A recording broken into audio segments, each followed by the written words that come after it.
Olá, alunos, professor Innocenzo para mais uma aula de processos de usinagem.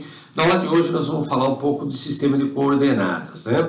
Então, em programação de comando numérico, nós temos dois tipos de sistema de coordenadas que pode ser utilizado para transcrever uma geometria, um posicionamento, né?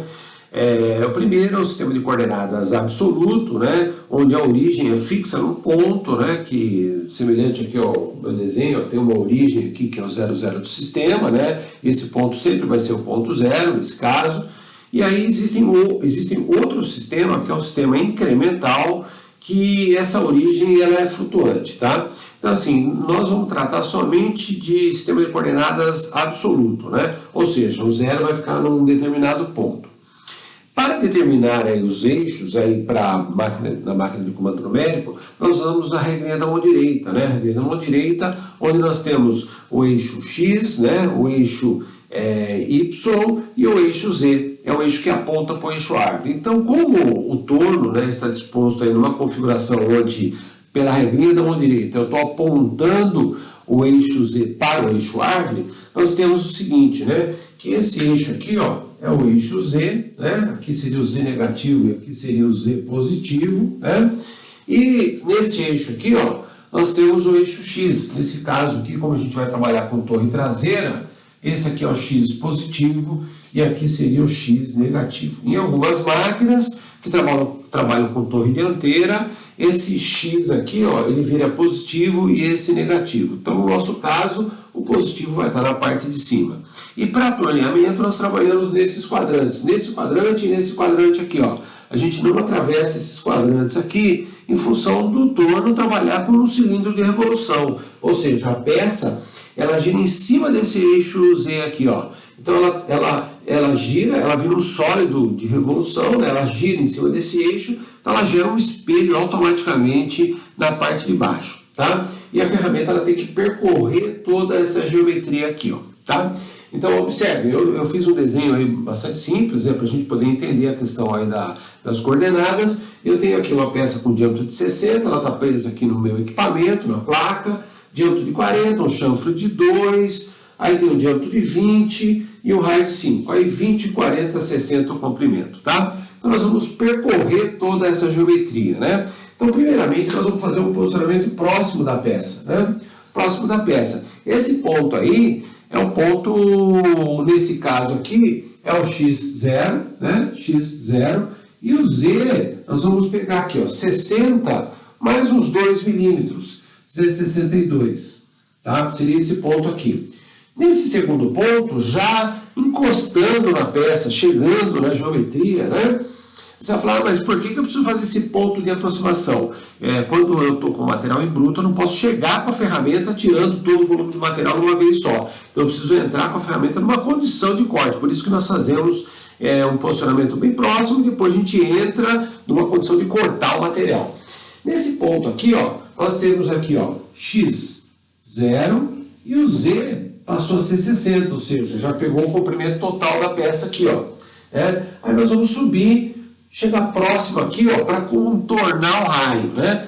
E aí tem uma particularidade, né? Que todo raio e chanfro no eixo X para atorneamento, isso não vale para centro de usinagem, somente para atorneamento, eu tenho que dobrar esse valor aqui, ó. Eu tenho que dobrar. Ou seja, se o diâmetro é 20, né? Nós sabemos que daqui para cá ele percorreu somente 10. Eu programo na máquina 20, a máquina faz essa divisão para mim, mas quando eu tenho um raio, eu tenho que subtrair ele 2 vezes, ou adicionar ele 2 vezes em função da geometria. Então, nesse caso, se eu vou parar aqui, ó, tá? Eu tenho aqui o diâmetro de 20, seu raio é de 5, né? Então, o X aqui, ó, vai ser 10. Ou seja, o X20 seria o diâmetro total. Como eu tenho um raio de 5, eu tenho que debitar ele 2 vezes, então debito 10, então o X fica sendo 10 e o Z passa a ser 60, né? Próximo ponto, esse ponto aqui já contornando o raio, né? Aqui fica sendo X20 e o Z nós vamos debitar 5. No eixo Z debita uma vez só, 60 menos 5, 55, né? Próximo ponto, X20, esse ponto aqui, ó, X20 e Z40, Próximo ponto, esse ponto aqui, ó. Aí a gente vai observar, diante de 40, chanfro de 2, eu tenho que debitar 4 milímetros, né? Então, X 36 e Z 40. Próximo ponto, esse ponto aqui, ó. X 40 e Z 38. Lembrando que no eixo Z a gente debita uma vez só. Nesse eixo a gente debita uma vez só. Então, X40, Z38. Nesse ponto aqui, ó, X40 e Z20.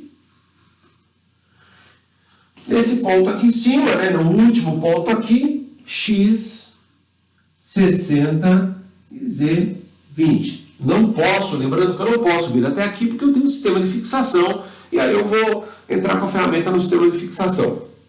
Então, basicamente, né, sistema de coordenadas em torneamento, a gente tem que observar que a gente coloca o valor do diâmetro, a máquina faz a divisão para a gente. Então, por exemplo, quando eu coloco o diâmetro de 60, a máquina ela vai percorrer somente 30, né? Porque ela vai gerar um espelho aqui embaixo, é um cilindro de revolução, é um sólido de revolução.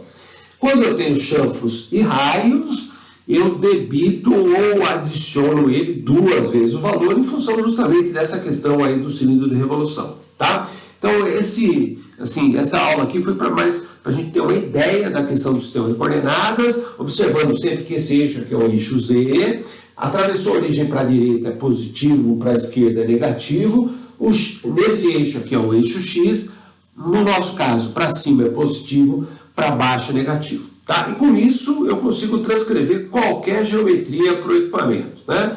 Nas próximas aulas a gente vai ver aí um pouco de código G que vai preparar a máquina para fazer uma determinada operação. Tá bom? Pessoal, se gostou da aula, por favor, dê um like e até a próxima.